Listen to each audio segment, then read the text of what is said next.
Fa idza dakhala al-masjid shalla rak'ataini tahiyatal masjid. Jika dia masuk ke dalam masjid, sudah sampai di masjid, maka dia shalla rak'ataini tahiyatal masjid. Maka dia salat 2 rakaat yang dinamakan oleh para ulama kita dengan tahiyatul masjid, penghormatan kepada masjid. Jadi datang masuk ke masjid, jangan kita santai-santai saja, berdiri saja, tapi salat tahiyatul masjid, penghormatan kepada masjid Allah Subhanahu wa taala. Kata Nabi sallallahu alaihi wasallam, "Idza dakhala ahadukumul masjida fala yajlisanna hatta yusalli rak'atain atau hatta yarka'a rak'atain." Jika salah seorang dari kalian masuk ke dalam masjid, maka janganlah dia duduk sampai dia salat 2 rakaat. Nabi tidak sebutkan apa namanya. Para sahabat atau para ulama kita yang kemudian menamakannya dengan tahiyatul masjid. Namanya adalah penghormatan kepada masjid. Para ulama yang memberi nama, karena Nabi katakan jangan dia duduk kecuali dia sholat 2 rakaat terlebih dahulu. Sholat apa namanya ini? Untuk membedakan antara satu sholat dengan sholat yang lainnya, maka ulama menamakan tahiyatul masjid, penghormatan sebagai penghormatan kepada masjid. Oleh sebab itu, kalau di Ka'bah, di Masjidil Haram, sebahagian para ulama kita mengatakan pengganti dari tahiyatul masjid adalah tawaf di Ka'bah, penghormatan untuk Masjidil Haram. Jadi kalau ada orang masuk Masjidil Haram, dia langsung tawaf di Ka'bah 7 putaran, itu pengganti dari tahiyatul masjidnya. Tapi kalau yang lebih afdal, dia sholat tahiyatul masjid dulu, baru kemudian dia pergi tawaf. Ala kulli hal jemaah sekalian, Syekh ingin mengajarkan juga kepada kita satu ilmu yang mulia ini, bahwasanya hukum kita masuk ke dalam masjid, meskipun kita melihat, kayaknya misalnya ada tanda seperti ini, ini qomat tinggal 2 menit lagi, misalnya. Maka ketika kita masuk ke masjid, afdol dan sunnahnya adalah bukan kita menunggu qomat, karena kita lihat tinggal 2 menit atau 1 menit. Kita perkirakan kalau saya sholat kayaknya cuma dapat 1 rakaat ini, baru di qomat. Akhirnya menunggu saja qomat. Afdalnya sebenarnya adalah kita masuk, Allahu Akbar, sholat tahiyatul masjid. Kita masuk dan sholat tahiyatul masjid, jemaah sekalian. Nanti setelah itu, jika ternyata kita dapati waktunya, kan bisa saja muadzin masih mau menghidupkan dulu pengeras suara, atau baru masih agak lama qomatnya, mungkin masih sempat kita laksanakan 2 rakaat. Kalaupun tidak, kita baru laksanakan 1 rakaat, kemudian tiba-tiba qomat, maka di sini perlu kita lihat bagaimana para ulama kita memerintahkan kita dalam persoalan ini.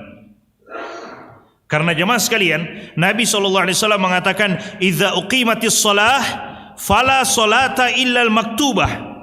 Jika salat telah diiqamat, telah diiqamat salat, telah didirikan salat, maka tidak ada lagi salat lain kecuali salat yang diwajibkan. Kecuali salat yang diwajibkan. Jadi kalau sudah qomat, apalagi imam sudah angkat takbir, idza uqimatis shalah, jika salat telah ditegakkan, artinya imam sudah angkat takbir, maka tidak ada lagi salat-salat sunnah yang lain. Di sini para ulama kita berbeda pendapat. Bagaimana dengan orang yang salat tahiyatul masjid? Ketika sudah qomat, apakah dia membatalkan salat tahiyatul masjidnya, lalu dia ikut bergabung dengan salat yang wajib itu, ataukah dia lengkapi, dia selesaikan salat tahiyatul masjidnya, baru kemudian dia ikut bergabung? Mana yang dipilih jemaah sekalian? Penjelasan para ulama kita diperinci oleh para ulama kita. Mereka katakan, Allah Subhanahu wa taala katakan dalam Al-Qur'an, "Ya ayyuhalladzina amanu la tubtilu a'malakum." Wahai orang-orang yang beriman, janganlah kalian batalkan amalan-amalan kalian. Berarti dari ayat ini kita tidak boleh batalkan amalan kita.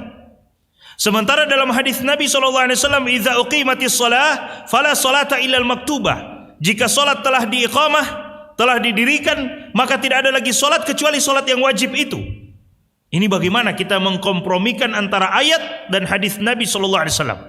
Ayat mengatakan jangan batalkan amalan kita. Hadis mengatakan tidak ada salat kalau sudah ditegakkan salat wajib.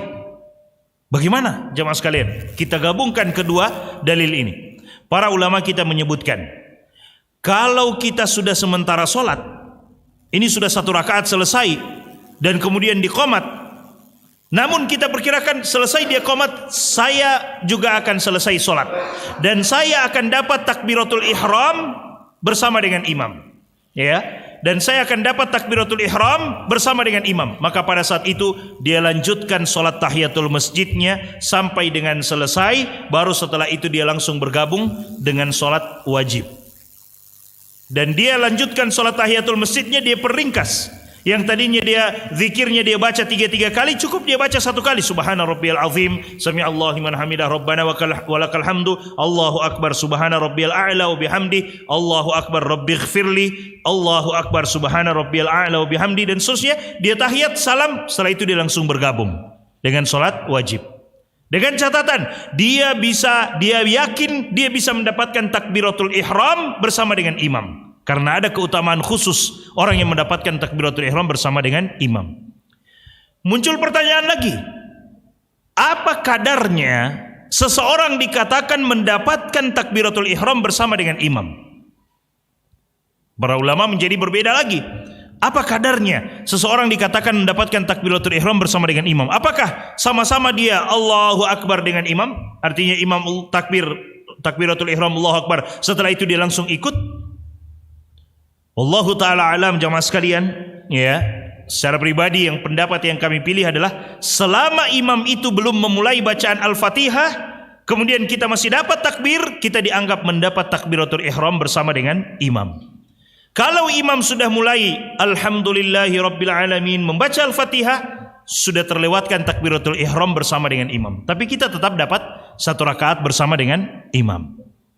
Jadi kalau kita perkirakan, wah saya bisa selesaikan ini rakaat kedua sebelum imam, ya, membaca Al-Fatihah misalnya, maka selesaikan rakaat kedua tersebut. Bahkan sebagian ulama mengatakan kalau perlu tidak perlu bangkit lagi. Ini sementara sujud yang kedua untuk rakaat pertama, sementara sujud yang kedua tiba-tiba Allahu akbar, asyhadu an la ilaha illallah, qomat. Sebagian para ulama mengatakan tidak perlu kita bangkit lagi.